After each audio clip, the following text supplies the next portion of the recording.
Welcome to Music and Medicine. I'm your host, Dr. Moshe Lewis. I'm really excited. We're in the presence of music royalty today with Claude McKnight from Take 6. The music is just legendary. What they accomplish is simply incredible, and we're going to sort of dive into that story a bit. Thanks for joining me, young man. It's my pleasure. Sure. Great to be here. Yeah, I mean, so you wouldn't know that I come from a tiny town called Brooklyn, or that I went to school upstate. Not quite in Buffalo, but I've been there many times. Okay. So I wanted to talk about your journey from Brooklyn to Buffalo to, of all places, Huntsville, Alabama. Okay, so I was born in Brooklyn. My father's from Brooklyn. Right, So I was born in Kings County Hospital. Right, that's... Yep, so we were there, and then my brother Freddie was born. Right. But my parents went to school in Huntsville, Alabama. Right. Oh, okay, that's... Yeah, they went to Oakwood University, which was Oakwood College back then. Yes. And my third brother, Michael, was born in Huntsville. My father went back to school to get his degree. Sure. So after that, when my parents got married, right before I was born, we moved from Alabama to Buffalo. Right. And that's where Brian was born. Yes. Okay. So a lot of my formative years were in Buffalo, which is crazy because we didn't really like Buffalo growing up. And you're not alone, right? You know, but there was so much great music there. You know, you had Rick James, all those people from that area. From that area. Right. So we grew up listening to that, and I think Chuck Mangione and people like that. Okay. Yeah. So I'm from that era where, you know, all of this music was happening in Buffalo. And I went to some amazing junior and senior high schools. Sure. So my music experience was great, and my mother's father, my grandfather, was the director of the gospel choir of the church. So that's where I really learned my music. Right. And then how did that love or appreciation for jazz develop at relatively a young age? Because that's not something even today we always see as common. So I think what really happened was, growing up, we come from the Seventh-day Adventist Church. Okay. It's a very conservative religion. Yes. So there wasn't a lot of rhythm and stuff going on, but there was tons of harmony. Okay. You're very polite. So we went crazy with harmony growing up. Sure. And my parents had some really eclectic albums growing up. We had all that Nat King Cole stuff. Right, sure. Johnny Mathis stuff. Right. We had what was the Walter Artis Chorale. Okay. And Walter Artis was this big guy in the Seventh-day Adventist Church, but he had these choirs that would do 6, 7, 8-part harmony. Right. Wow. So I grew up from like 5, 6 years old listening to this stuff, and that was commonplace for us. Sure. So that's where it really honed our ears. And if I'm not mistaken, you all were sort of putting together, not really trying to seek the limelight, but groups really early on. Oh yeah, my brothers and I. So there's 4 of us. I'm the oldest and Brian's the youngest. So Exactly. it was the McKnight Brothers Quartet. Right. Growing up. Sure. So I sang bass in that group. Right. And Brian was like our little Michael Jackson at like 7 years old. Right. So it was funny because Brian tells this in interviews a lot as well. Our family, everybody extended sings. Right.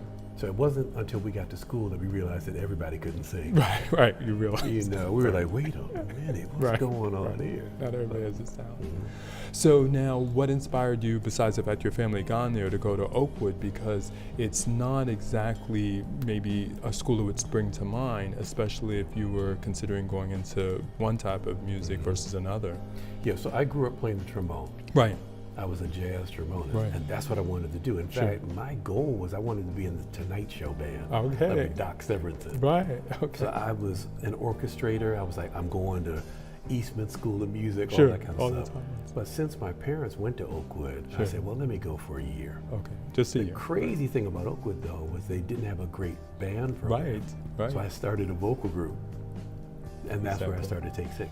Sure. So apparently it was meant to be. Right, and that wasn't something uncommon there as well. You had lots of vocal groups there, and so what sort of gave you all that special panache or bond or feeling, hey, we need to work together? Yeah, so when I was a freshman, I started a quartet. Right. Basically barbershop, doo-wop style stuff. Yeah. And there were, like you said, a ton of other groups there that did that kind of stuff. So because I had that background in easy listening music and jazz music, I ran into a gentleman named Mark Kibble. Okay. And Mark came into the large bathroom where we were rehearsing one day. and added a fifth part to what we were doing. We were like, yo, what is this? Right.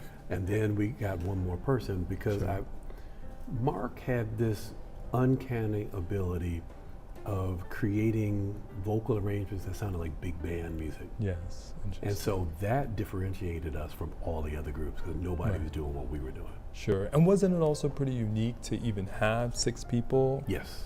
Performing? Yeah, because there were tons of trios and quartets and of course choirs. I don't think there were any other sextets on campus, not at that time. Right. And how did that give you all more range in terms of the types of things you could do because you had more members? Well, as far as arrangements were concerned, we could do things where it could be a full choral arrangement with 6-part harmony where everybody's kind of doing the same thing throughout. Or we could have a walking bass line and 3 parts and then, you know, another person singing the lead or whatever. So there were all kinds of different combinations we could do with 6 that we couldn't do with 5 and certainly not 4. Sure. You also appear very modest, and it doesn't seem like you were seeking the limelight. How did this whole showcase get put together that kind of really catapulted you into outer space? You've done your homework. Okay. So we had basically just graduated out of Oakwood. Right. And we reached out to a woman named Gail Hamilton, who lived in Nashville. And we said, we'd like to try to pursue this. Can you put a showcase together? We didn't even know what a showcase was. Sure, right. And what is a showcase? Just for it's those basically industry term. Where you send out all these invitations to industry people for a show that you're going to do. Right. It's free. If they show up, they do. If they don't, well, you're doing a show for nobody. Right, exactly. Do it anyway. And we probably had 5 people there. Right. And in fact, interestingly enough, at one point we probably had about 10. And right before the show, some of the Christian record labels are like, yeah, no, we're not going to stay. Right. And we were like, right, why are they leaving? Okay, but then unbeknownst to us, the vice president of Warner Brothers Records in Nashville came to that showcase, listened, and right after we sang, he said, I love what you guys do. I have no clue what we'll do with it, but I would like to sign you.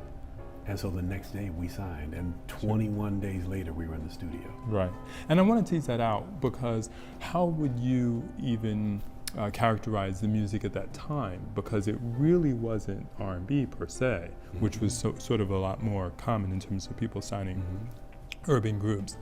How would you have characterized it? Because you all had such a unique sound for that time. Right. So at the time, we may have known 10 songs. Right. And they were all like Negro spirituals. Right. You know, and we just basically arranged them in jazz and big band a cappella style. And we wrote 2 songs for the album, which were Gold Mine and Spread Love. Yes. And in fact, Spread Love is the very first song I ever had a hand in writing. Right. So we basically did what we knew.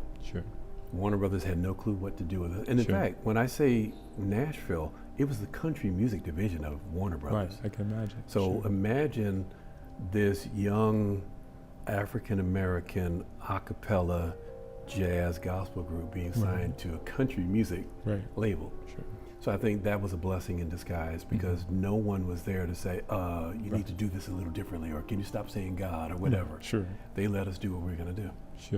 And how did that wind up being an incredible opportunity? Because it seems that you all were able to be sheltered, nurtured, but also not taken advantage of, which is so rare often with a group that essentially really were novice.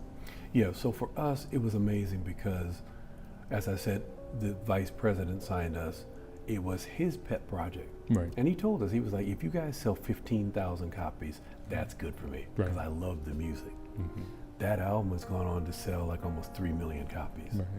And when I tell you it cost nothing to make that album, it cost nothing.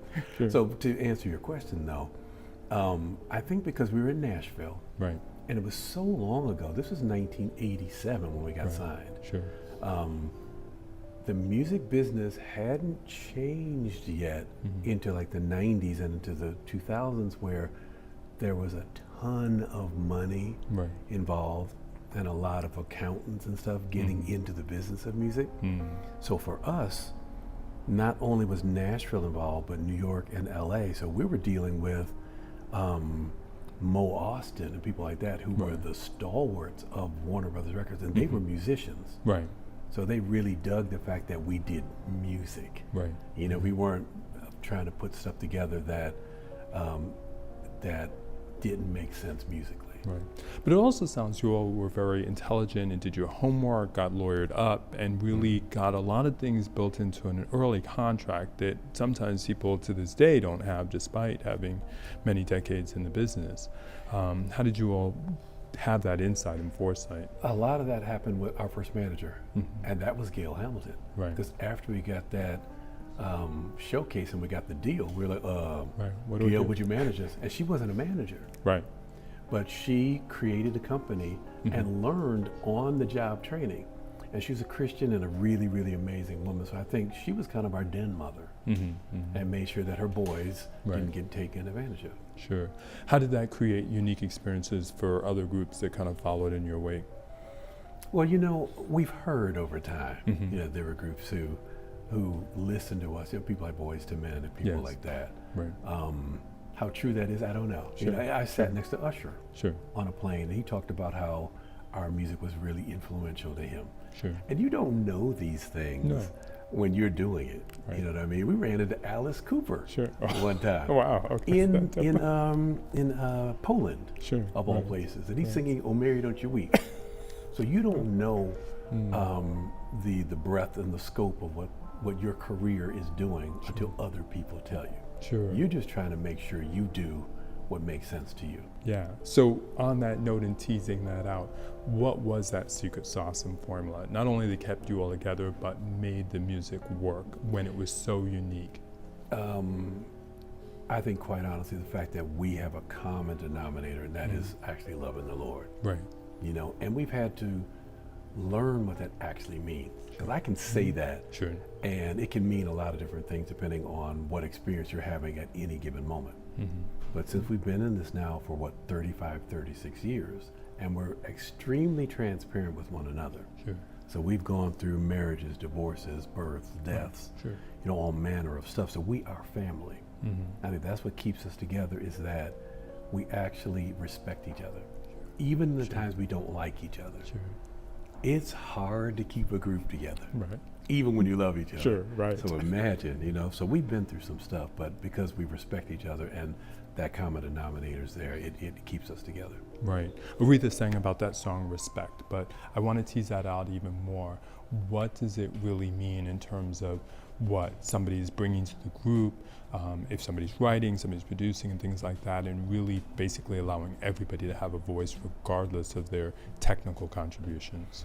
So that's a great question. I think what has been important for us is no one person in this group is more important than any other.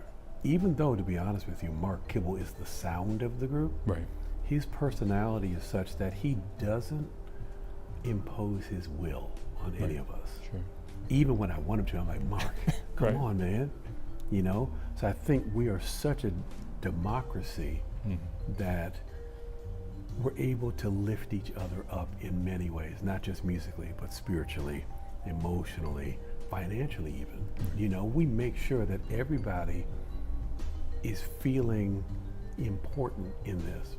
Because if you have a spoke in your wheel that is broken, the wheel can't roll.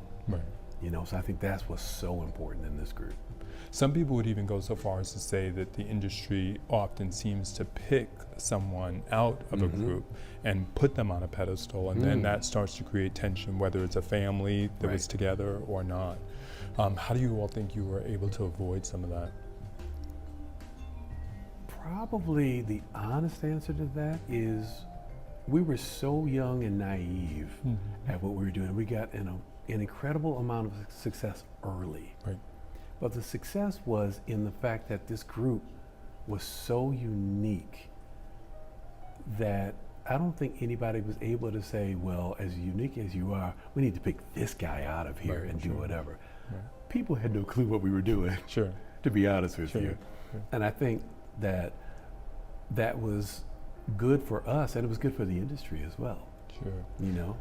You said that the young man that signed you had no greater expectations than 15,000 sales. How did it feel to win Grammys, first out of the gate?